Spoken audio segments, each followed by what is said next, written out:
Bonjour à tous, je vous retrouve à présent pour vous expliquer un petit peu ce que j'attends de vous sur la fiche jeu numéro 1, addition à trous, qui est présentée devant vous. C'est une fiche donc d'exercice de travail sur les additions à trous afin de vous faire encore manipuler les nombres relatifs. Voilà comment les choses se présentent. Vous avez donc deux parties de jeu à faire qui normalement se font avec des dés. Alors, ce jeu était prévu à la base pour être effectué en classe.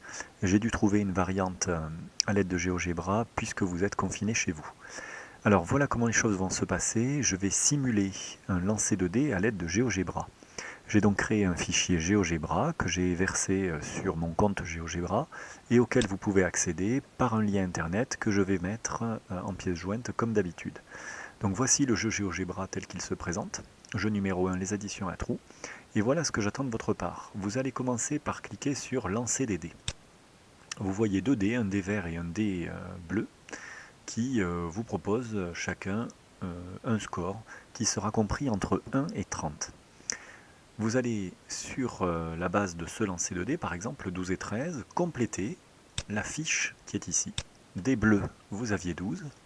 Pour le dé vert, vous aviez 13. Et vous allez compléter l'addition à trous. Alors, le dé bleu sera le terme connu de votre addition à trous. Et le dé vert, faites attention à ne pas vous tromper, ce sera le résultat, la somme de l'addition à trous. Et vous devrez me faire ici une proposition sur quoi? Sur la solution de l'addition à trous.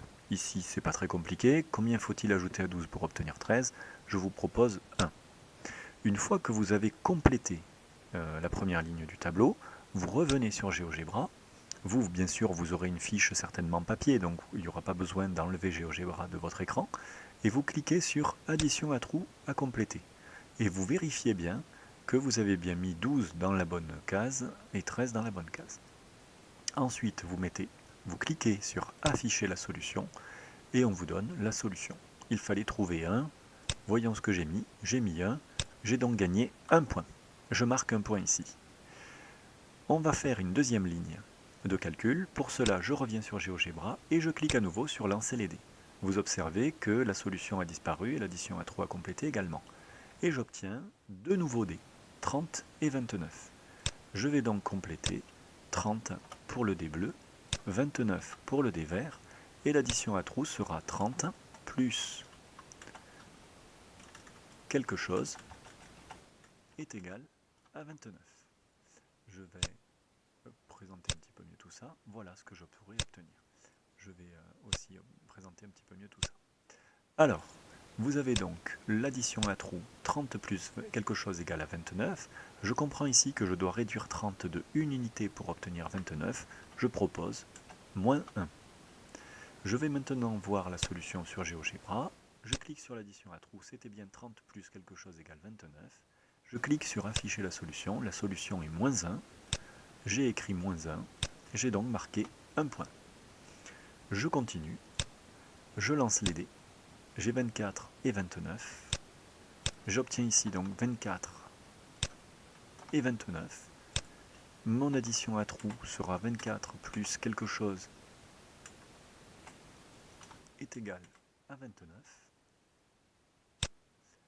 Je vous propose 6. Je vais vérifier. L'addition à compléter, l'addition à trous était bien 24 plus quelque chose égale 29. Et on me dit que la solution est 5. Je me suis trompé. Je marque 0 point. Je continue pour traiter les 10 questions. Vous verrez qu'il y a 10 lignes. Et vous affichez ici votre total de points. Une fois que vous avez fait une première partie, vous pouvez faire une deuxième partie. Voici pour les explications de la fiche numéro 1 d'addition à trous. Si vous avez toutefois des difficultés, n'hésitez pas à me contacter.